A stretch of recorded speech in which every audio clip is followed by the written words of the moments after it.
Welcome to the Sample Chapter Podcast, the show where authors read a sample chapter from one of their books. Here's your host, Jason A. Meiske. Thank you for that wonderful and lovely introduction, I must say. This is episode 16 of the Sample Chapter Podcast, and I am your host, thriller author Jason A. Meiske. Man, what a week it's been so far. For me, on my personal side, my proof copy arrived of the paperback of my first novel, 9 Mile Bridge. The Kindle version's been out for a few weeks, but to get to hold your book in your hands, if there's any aspiring authors out there, I can just tell you that feeling, like I kind of shed a tear when I got to pull it out of the bag and looked at it, and it turned out not bad. It turned out like it looked pretty good. There's a few edits I got to do, but it's going to be ready here pretty quick, and I'm going to be able to click that button on Amazon and make the paperback ready to go. What can I say? It's been a fun week. I'm having a blast doing this show every week. I'm having a blast with my book, and life is good. Enough about me. Want to thank Podcast Garden for being the host site of this show. Head on over to Podcast Garden and catch yourself a couple of, there's a bunch of shows on there actually. Been listening to a few new ones myself recently, and that place is just a lot of fun. If you're interested in doing your own show, you can do so for free, so podcastgarden.com is the place to go and check it out. I also want to thank U-Store-All of Warrensburg, Missouri. They are the premier self-storage facility. They offer a whole range of sizes in climate control and non-climate control. They also have broken ground on some new units, some new buildings that are going up at one of their original facilities. They have 2 sites in the Warrensburg area. So make sure you go on to ustoreall.net and check it out. The letter U, STORALL.net. My guest this week is none other than Kevin Tumlinson. The man, the myth, the legend. The man with the velvety voice. He does have a nice voice. I think I would agree. He made a little jokey reference to people like his voice, and you know what? They're right. I mean, he does have a very good voice. He is the voice of his own podcast, the Wordslinger podcast, that comes on weekly, talking to authors and not just authors, but entertainers. And it's a very good show. I really enjoy it, and I think you would enjoy it as well. The best way to put it is Kevin is the voice of indie publishing. I don't know if it's really even fair to say that he stumbled into this years ago, but he just he found a niche and he grabbed it with both hands and took off. And he spotted opportunities when they were there, and good for him. He's really making something out of this.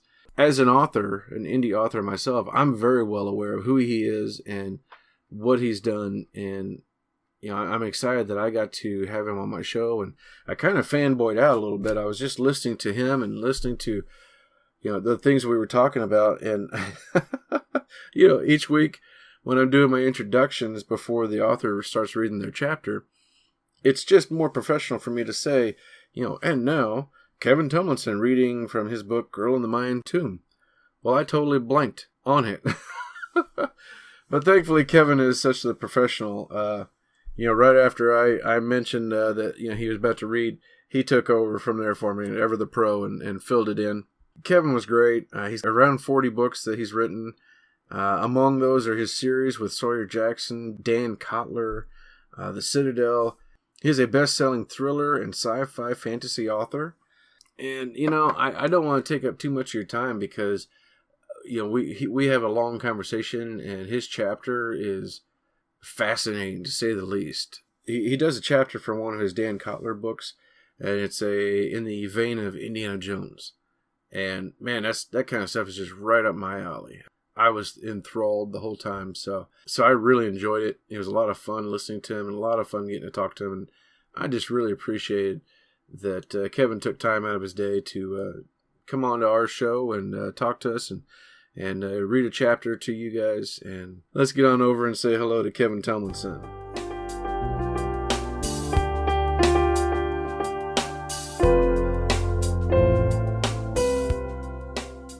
Hello again, listeners, and welcome back to another episode of the Sample Chapter Podcast. My guest this week is, a name among names. I have Kevin Tumlinson with me. Kevin, welcome to the show. Hey, thanks for having me, man. I'm happy to be a name among names. Well, I mean, certainly you are somebody I've been picking up on for quite a while, listening to you on Creative Writing Career, and then, of course, with the Wordslinger podcast, following that along for a while. And, this is a real thrill for me to get to talk to you. Oh, man, I appreciate it. Yeah, thanks for having me on. Yeah. So tell the audience a little bit about yourself. Who are you? What do you write? And right. What do you like to do? I'm a best-selling and award-winning thriller author. I write currently. I started my writing career with science fiction and fantasy, and I did okay with that. But I switched back in 2016 to writing thrillers, and I write archaeological thrillers right now. And my series is it's the Dan Kotler archaeological thrillers. I really enjoy that. It's been kind of life-changing for me to switch to that genre and write those books. And aside from that, I am the host of the Wordslinger podcast, which is primarily aimed at indie authors in the indie author community.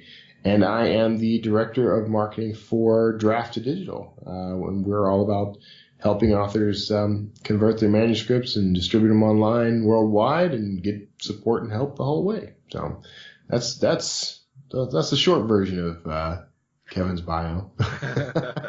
Yeah, it's great. I mean, it's anywhere. I think pretty much if you look online for author help, I think your name pops up. Oh, well, that's good to know. Yeah. I'll take that.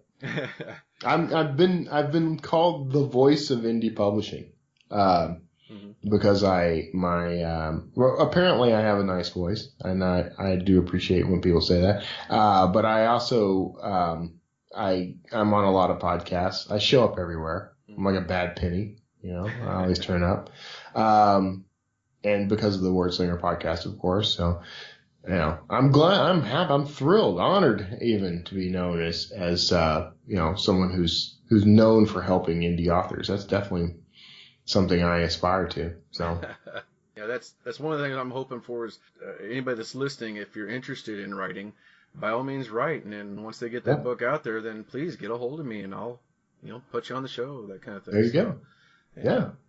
Very few shows do what you're doing, actually. So you're somewhat unique in the space. Everyone's always looking for that sort of magic bullet too. A way to, the whole idea of promoting someone's actual fiction. So you'd have to be aimed more at the reader than the author. And a lot of us start podcasts and we're all aimed at authors.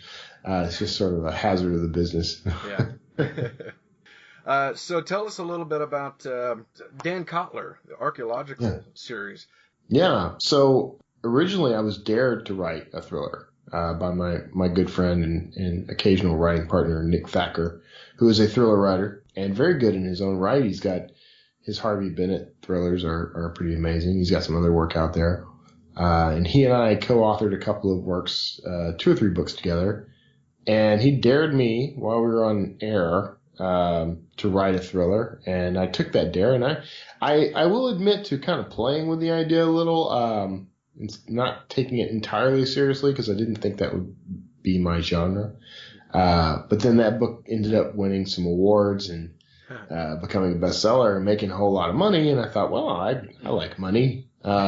So I started writing, and what's been great about it, truly fun for me. I mean, it harkens back to all those stories I used to love growing up and all the books I've loved throughout my life. And films like Indiana Jones and National Treasure and things like that. This sort of this idea of hidden little mysteries and treasures throughout history being revealed by this smart, active guy.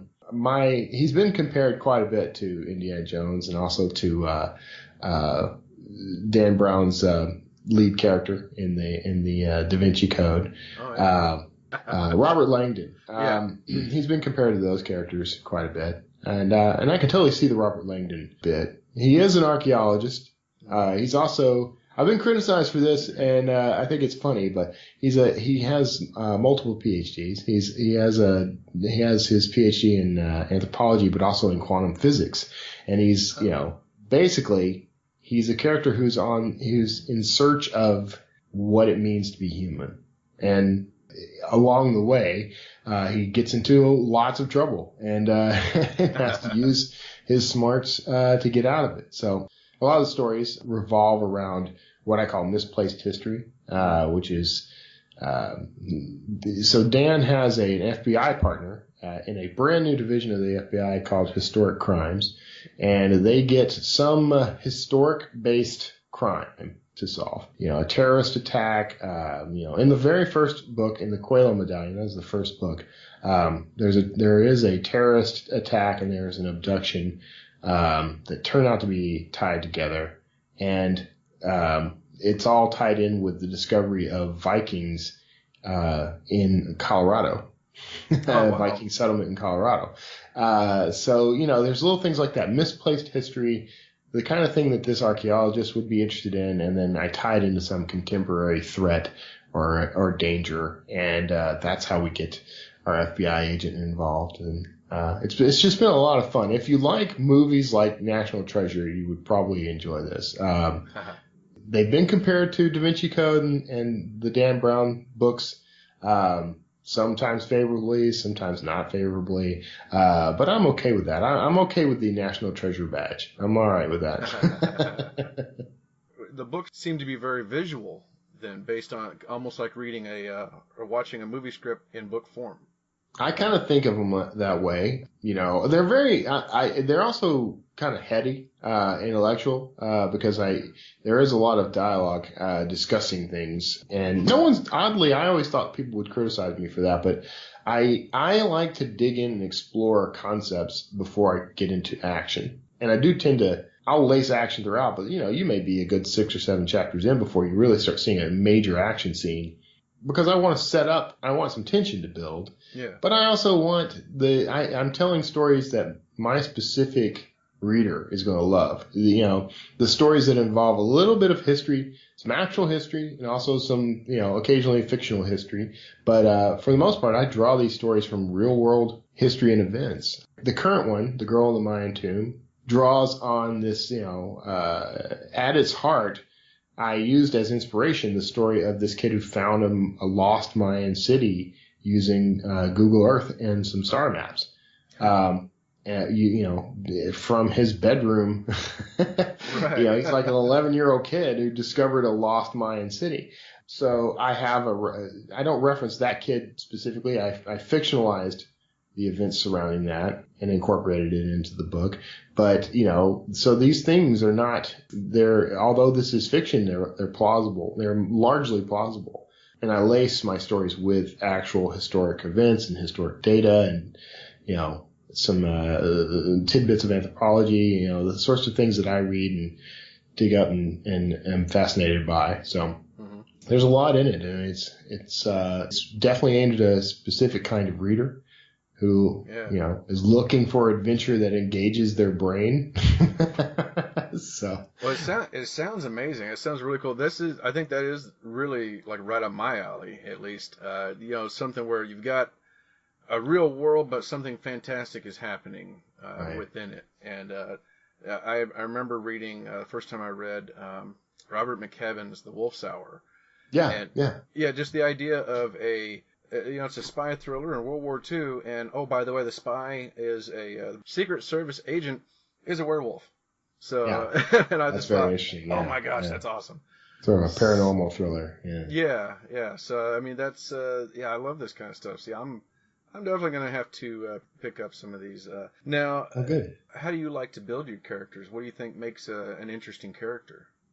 Good characters, they have flaws and they have strengths. Good characters are, it's a little hard to narrow that down, I think. A good character is somebody that you don't have to describe physically in order for the reader to be able to picture them. meaning that I use a lot of dialogue cues and a lot of I describe more of the characters, sort of their style, the way they interact with people, their mannerisms. I describe that sort of thing rather than physical attributes of the character. I have not once, as far as I can recall, I have not once told anyone what Dan Kotler's hair color was, for example, or what color his eyes are. Now, if that became important to the story in some way, I would totally do that. But so far, I haven't even, told anyone what his race is. Oh. Now, I do have characters that I've described. One character in particular, her name is Liz Ludlam.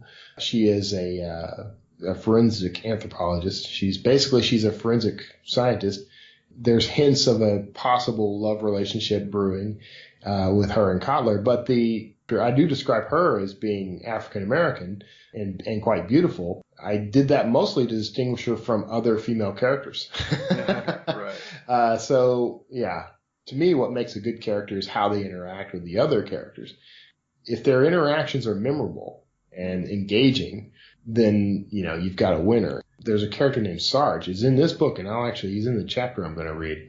He's rough. He's a gruff guy, grumbly, growly voice, and I have physically described him because he's got these odd characters. He's like red-haired, handlebar mustache, and cigar chomping guy. And he's fun, and he's a lot of fun to see on the page. I've had readers literally write to me to tell me he's their favorite character in the series. Mm-hmm. And they love that I brought him back from the first book into this book. He made his first appearance in book 1, and I haven't heard from him since, but he shows up in book 4 now as a supporting character, and the reaction was just huge. So things like that. There's an undercurrent of, I tell the stories through the interactions of the characters, and not just their interactions with each other, but the way they interact with their environment and the scenarios, the situations that are happening. Yeah. So they're very character-driven stories. Yeah, that sounds awesome. So now, have you always wanted to write? Have you always written? Oh yeah, man, since day one. I mean, my running gag, it's half gag, but it is true.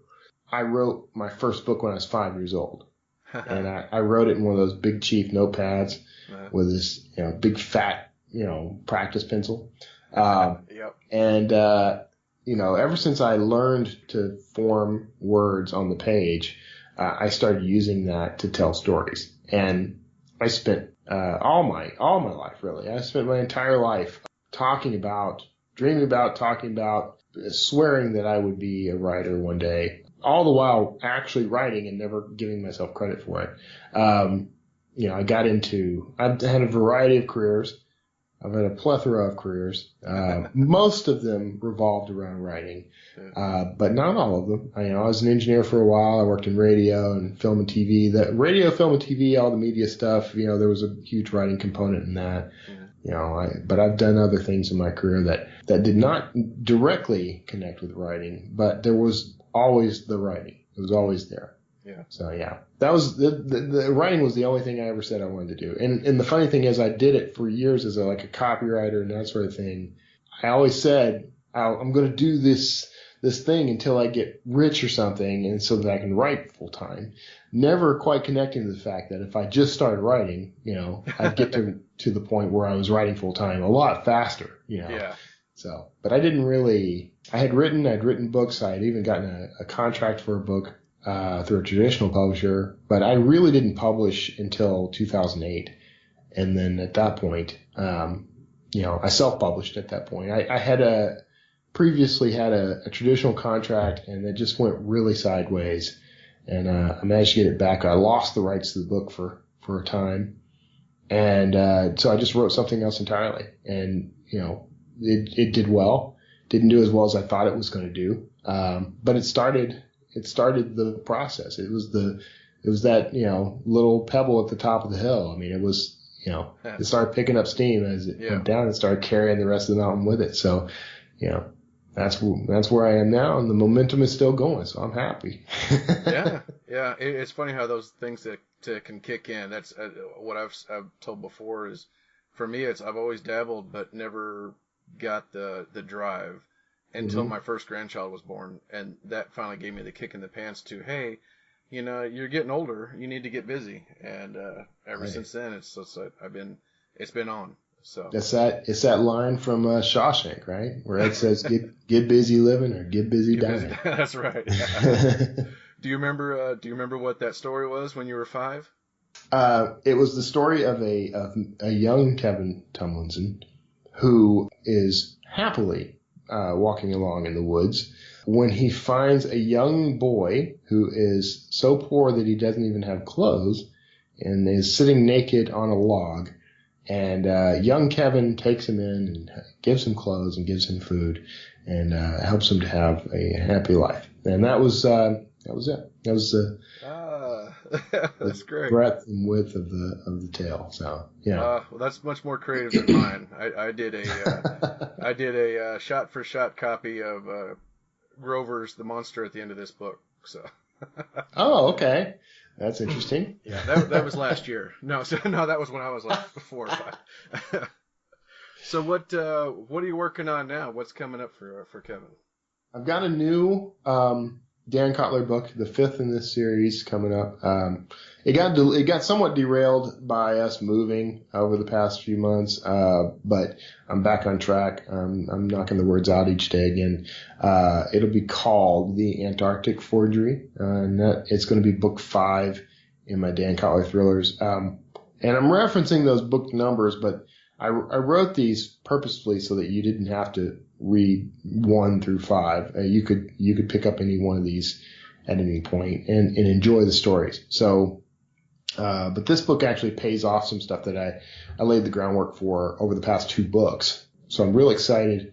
Actually, the past 3 books, and I'm very excited to see how the reader reaction to it. It follows pretty quickly on the heels of Girl in the Mayan Tomb. And some of the events of that book directly impact this one. But yeah, it's fun. I've got some other stuff on the board. I'm going to do a rewrite so I wrote a book called Evergreen, which is actually a supernatural thriller of a sort. It's about a guy who actually has special abilities. If he touches someone, he can actually absorb everything they know, including all their skills, their memories and everything, without them even realizing it. And he holds on to that information for 30 minutes. So there's some interesting things you can do with that, I've discovered. So I'm actually going to do a rewrite of that book to fix some errors. I wrote that book in a single day. It was a 60,000 word novel, and I had challenged myself to write it in a single day. So there are some flaws, but overall, whenever anyone reads the book, they really enjoy it. So I thought I would do that justice, get it nice and polished, and perhaps write a sequel to it. Wow. So. Yeah, that'd be awesome. And before we get into the book, I mean, you've also got your Sawyer Jackson series and Citadel. Let the readers know a little bit about your other books. Yeah, so Citadel was the first series I published. It's science fiction, very much in the vein of like Star Trek, The Next Generation, kind of that sort of hopeful sci-fi with a touch of steampunk thrown in. To me, that the birth of that series was that my brother-in-law and a good friend of mine had started meeting once a week to write a treatment for a web series we were going to produce back before Hulu and Netflix existed. We were going to produce something and put it on YouTube.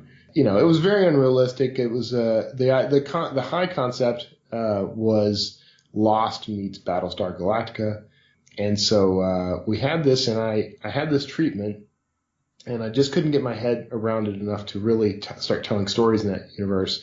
So I decided to write a book, and then I wrote the book, and when I published it, I made the now, I guess, iconic mistake of putting the words book 1 of 3 on the cover. I don't know why I did that, but over the next several years, it was one of my biggest regrets until because I did that, it forced me to eventually become the author I wanted to be. And so now I'm very grateful that I did it. And then the Sawyer Jackson books were, by the time I wrote the third and final Citadel book, that book was written on a formula that I created called my 30-day author formula to prove to myself that I could do that, write a book in 30 days. And I thought, okay, I did it once, can I do it again? And so I wrote a completely different, my approach was, I want to write a completely different story in 30 days to see if I can do it again. And so I wrote a YA fantasy story called Sawyer Jackson and the Long Land, built on a whole bunch of stuff I'd been daydreaming about, thinking about all my life, all the way back to when I was a kid. And then I did that in 30 days, and then I thought, well, I'll do another one. I wrote a sequel to that in 30 days. Actually, both of them were each written in 15 days and published 15 days later. And then I wrote the third one a couple of years later because by that point I had started writing thrillers and I'd started doing some other stuff. So I did get a little sidetracked from finishing that series for a while, but it's done now and people seem to really enjoy it. But yeah, so I've got around 40 books out. So it's you know, I figured out something. You know, I figured out what I wanted to do and I started doing it. You know. That's awesome. How can people interact with you? How can they find you online? Man, the easiest way is always going to be kevintumlinson.com because that's the home of all things Kevin. You can find my website there. I mean, my author site there, my book pages. You can find the podcast if you're an author and you're interested in that. Even if you're not an author, I try to build that show in such a way that it could benefit anyone who listens. Very positive, you know. I like to keep things very positive. Yeah. I think it is. I think it does appeal to more than just writers. I hope so. Yeah, that was the goal. And then, you know, from there you can get to social media and that sort of thing. So, great. All right. What's the book that you're reading from today? I picked a selection from The Girl in the Mayan Tomb, the most current Dan Kotler book. And I thought I'd read chapter 8. Which is a challenging chapter, by the way, because it's got like 3 or 4 different characters with a range of voices. We'll see how Kevin does with this. Yeah, and you're going to do voices, right? I'm going to approximate voices. That's all right. We'll see. So, all right. Well, hey, Kevin, I thank you so much for coming on. I really appreciate you coming in here. And as an author, I really appreciate all the work you do for other independent authors out there. And, you know, I look forward to talking to you again sometime and, of course, hearing you every week on your show. Man, I appreciate it. Thanks for being out there and supporting it. And I'm happy to be here. All right. Well, ladies and gentlemen, without any further ado, we have Kevin Tumlinson and the Dan Kotler archaeological thriller. So this is, like I said, an excerpt from The Girl in the Mayan Tomb, the 4th Dan Kotler thriller. And this is from chapter 8 of that book. It was 5 a.m. when Kotler and Denzel loaded themselves into Graham's Range Rover. He had procured 3 travel mugs filled with what Kotler mentally labeled adequate coffee, and which both Kotler and Denzel appreciated for its caffeine, if not for its quality. Thanks to the 1-hour difference between Eastern and Central Time, the early hours didn't quite feel as early to either of them. Sleep had been a little rough, but they were far from groggy. Things were starting on a good note. That would change. The first half of the journey hadn't been so bad, with mostly paved roads and only the occasional pothole to jolt them. Eventually, though, the roads thinned to mere slender and worn dirt tracks cutting through barely tamed brush. These signs of modest civilization eventually devolved altogether into a near-invisible trail through jungle growth. Tangles of vines often intruded into the lane, limiting visibility to inches in any direction that wasn't strictly forward or backward. More than once, they'd been forced to stop and move a fallen tree or some other obstacle from the road. Graham cautioned them to be alert. There are all sorts of deadly natural dangers here, he said in a dire tone. But there are also gorillas in the region. Be cautious and be careful of traps. Denzel had nodded along with this advice and had answered by ensuring his weapon had a round chambered, ready for use. Kotler, of course, was once again short of a weapon of his own, a chronic condition that he was slowly growing tired of experiencing. Here in the wilds of Central America, he would be foolish to go unarmed for long. Graham agreed and informed Kotler that there were multiple handguns stashed throughout the Range Rover. Kotler found one attached by Velcro under his seat. He held it up, giving Graham a quizzical look. You can never be too careful, Graham shrugged, or too well armed. Cotler looked at Denzel, who had a disapproving expression. The agent shook his head. You know what you're doing. Just don't shoot me. The paperwork is brutal. Cotler chuckled, chambered around, and tucked the weapon into his belt at the small of his back, ensuring its safety was engaged. Not a recommended way to carry a weapon, he knew, but it did keep it out of the way as he and Denzel assessed the current obstacle. A tree, fallen across the road, showing signs of natural breakage at least. It didn't feel like a trap, but the two of them remained cautious as they approached, scanning the tree line on either side of the path, alert to any movement. Together they hefted the top end of the tree, pivoting on its ragged, broken trunk, sliding it out of the road to clear the way for Graham to drive through. This, or something very similar, was repeated several times as they bumped their way along the trail. It made for sore and aching muscles in their backs, shoulders, and arms. It made the journey all the more grueling, particularly as they began to keenly feel every jolt from the road as they traveled at a snail's pace ever deeper into the jungle. They hadn't encountered any crocodiles or snakes, at least, and best news of all, no signs of gorillas lying in wait.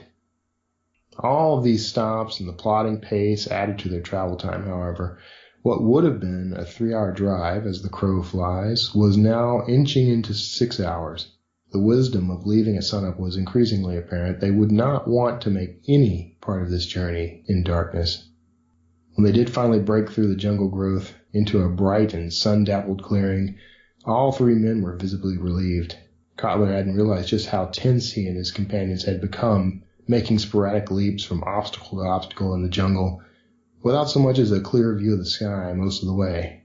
It could be a nerve-wracking experience to find yourself surrounded by unrelenting nature, particularly when you are aware that most of the life around you saw you as either a threat or as food. The clearing they entered wasn't a natural phenomenon, of course. Like the trail they had used as a road, the clearing had been initially carved from the jungle by Graham and his team. They had hacked their way through the relentless growth with far more than the occasional roadside obstacle to deal with. And though it was true that they had equipment that made short work of the tangles and fallen trees, progress to this point would have been torturous. Cotler had done treks like that in his time, pushing through seemingly impenetrable natural barriers by sheer force of will, occasionally aided with tractors and front loaders. Those journeys weren't his favorite. He preferred getting to a site that was already in motion, of course. Who wouldn't? All the same, and despite any sense of rivalry that may have been felt with him and Dr. Graham, Cotler respected men like Graham for their perseverance and determination. Any arrogance they may exude was, at the very least, well earned. It took a special sort of person to push through jungle like this just to get to some abandoned building made of stone, with no guarantee that anything good would come of it. A special sort of person. Cotler couldn't help but wonder then, what had driven Maggie Hamilton out to this place? They parked the Range Rover near a small fleet of other vehicles, including a couple of surplus military transports. There was something about these that seemed familiar to Cotler. In particular, when he saw that one of the transports had an array of bullet holes in the door, it nagged at him. Perhaps he'd seen it before. Then again, he'd seen many military transports and many bullet-riddled doors over the years. His, somehow, had become a career in which bullets and surplus military resources were abundant. They left their gear in the Range Rover for the moment and ventured into the camp, where dozens of green canvas tents were set up on pallets, giving them a few inches of rise above the rough-hewn ground. These would help keep out runoff from rain, more importantly help to deter snakes and other animals from entering the tents. Cots and continual vigilance would do the rest. Checking boots and blanket rolls and anything else before sinking in for a night's rest was always a good idea in the jungle. The collection of tents formed a ring around a central area where containers of water were elevated and mounted to the wooden stands, their spigots accessible to anyone who needed to refill a canteen or other container. There was a large ring of stones in the middle of this space, where a fire had burned down to ash and embers, ready to be stoked back to life as night drew closer. A large home-built smoker was set up in one end of the camp, surrounded by collapsible tables covered in cooking supplies and utensils. Ice chests filled with food and beer and other essentials rested on the ground close at hand. It was a fairly comfortable camp environment, Cotler thought, and the men seemed comfortable enough as well, though they all showed signs of being continuously alert and aware. The men had watched as Graham led the way back into the camp proper, and Cotler had picked up the slight tension that eased from hands reaching for weapons, resting beside each man as he sat on an otherwise casual repose. They recognized Graham, but they were ready for anything. There were a few men on patrol as well, brandishing rifles, looking very serious about their jobs, which was a comfort, given the high rate of guerrilla activity in the region. Others were clearly off-duty, or at least at ease, chatting quietly and amiably amongst themselves as they ate lunch. Each man was dressed much like Denzel, jungle fatigues, but olive green T-shirts, and many of them wearing wide-brim hats that had mosquito netting rolled up and ready to deploy. Nighttime would be the domain of the insects, Cotler knew. He'd packed plenty of repellent and mosquito netting himself. "Well, shave my balls and call me Dixie," a loud and boisterous voice said from behind them, as Cotler and the others stood assessing the scene. They turned, and Cotler grinned, shaking his head and hardly able to believe his eyes. Sarge. Will Sarge Canfield was a tall and well-muscled bulk of a man with shocking red hair and a handlebar mustache that had grown in length and impressiveness since Cotler had last seen him. To Cotler, he resembled the overly masculine man meme, an image of a mustachioed and bare-chested boxer or a circus strongman from the 20s, baring his fists and saying typically manly things Cotler mused that Sarge himself was likely to say. Sarge and his men had headed security at the dig site in Pueblo, where Dr. Eloy Coelho had discovered his infamous medallion. This, in turn, had led to the discovery of a Viking presence in central North America, far inland from the northeastern coast of North America where a Viking presence had been established. The discovery had triggered a series of events that put millions of lives in jeopardy. It had been the first time Cotler and Denzel had worked together, and had essentially set the tone for the relationship, for good or ill. Mostly good, by Cotler's estimate. Cotler had great respect for Sarge and his team, who helped put down a serious threat to national security as all part of the job. He was a coarse but honorable man, though the emphasis could well be placed on coarse. "What in the 5 boroughs of hipster hell are you two dingles doing way out here?" Sarge grinned around an unlit cigar, clamping his powerful hand on the Cotler's own in a painful but oddly comforting grip. He turned and repeated the gesture with Denzel. "We're investigating Miss Hamilton's death," Denzel said. Cotler noted he did not mention Arpouche or the potential of a biological weapon. They hadn't discussed it, but Cotler took this as confirmation that the details behind their being here were eyes only. "I knew they were sending in the feds," Sarge said, shaking his head. "I had no idea it'd be you two." He looked at Cotler, sizing him up and down. "What about you, Squint? I hear you're working for the FBI now." "Consultant," Cotler smiled. "Got a gun and everything." "For now," Denzel said. Sarge chuckled. "Well, good deal," he said. "It's not a bad idea to be armed out here. We've had 1 or 2 tussles with the locals, mostly the boys who had this place set aside for their own personal hidey hole." "How many tussles?" Denzel asked. 3 so far," Sarge said. "First one came right after Dr. Graham here went to the States." Graham was standing just to the side, and at the mention of his name he stepped forward. "Was anyone hurt?" Sarge shook his head. "No, I don't think they were expecting us that first night, or they weren't expecting us to be so prepared," he grinned. "Scared the shit out of them, and they left. The next 2 runs came over the next few weeks. I've had patrols and perimeter guards running since we got here, and skirmishes tend to happen out in the weeds." He waved a hand at the jungle. "Good thing we sent all the civvies home, though. I don't have the resources to babysit you folks." This last was clearly meant as a warning, Cotler decided. While Agent Denzel might not be a civvy, by Sarge's estimate, Cotler and Graham certainly were, and the warning was that he would do his best to protect the site and anyone in it, but their personal protection was largely up to their own judgment and skills. Cotler had done a fair amount of weapons and personal combat training over the years, and felt confident enough that he could take care of himself. He wasn't certain about Graham, but the man seemed capable and was at least at ease here. Only time would tell then. They were given a tour of the camp proper, with Sarge and one of his men pointing out the galley, which was primarily the smoker and ice chests, and the latrine, which was literally a large hole with a mound of dirt and a shovel near at hand. It was well away from the camp and the food, but it had been encircled with walls made from vines, saplings, and felled trees, and a short fence of barbed wire around its perimeter. "Don't want to be caught with your pants at your ankles," Sarge said solemnly. Codler and Denzel could only agree.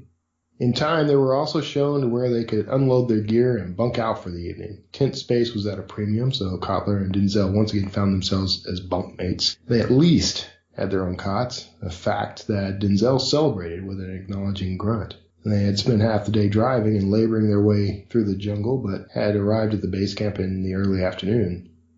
"We have enough light left in the day to survey some of the city," Graham said. "But I'd like us to save the tomb for the morning. It takes a bit of time to get inside, and I hadn't had the opportunity to search and clear all the potential traps, but when I was here last, I cleared a path to where Miss Hamilton's body was found. The forensic team took that as they entered and exited." "How much of the tomb were they able to explore during their sweep?" Denzel asked. "There's a roped-off area in that outer chamber just outside the tomb proper," Graham said.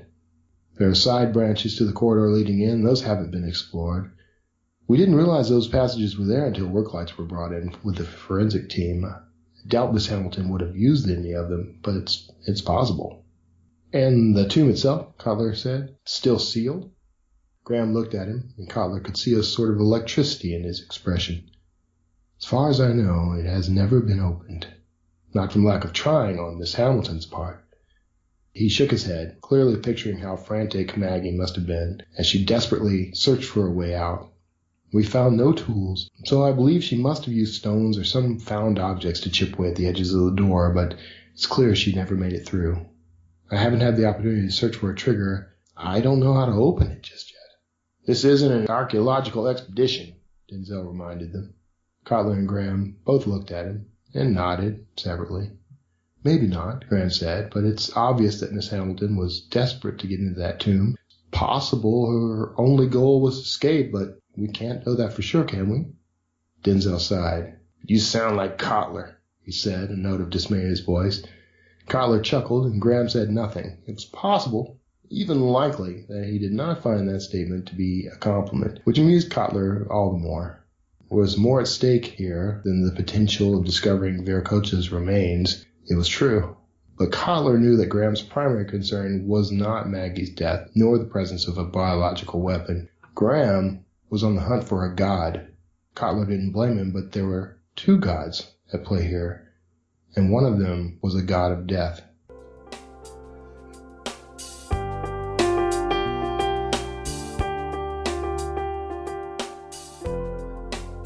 Hey, what did I tell you? That was Kevin Tumlinson reading Girl in the Mayan Tomb. The book is available now. I have a copy on my Amazon cart, and I think you should do the same. If you want to reach out to Kevin, make sure you go to his website, kevintumlinson.com. He's also on all social media sites, and he has an Amazon page as well. You can go to our site if you need to contact us on Facebook or via samplechapterpodcast@gmail.com, and we will talk to you again next week with another author and another sample chapter. Bye.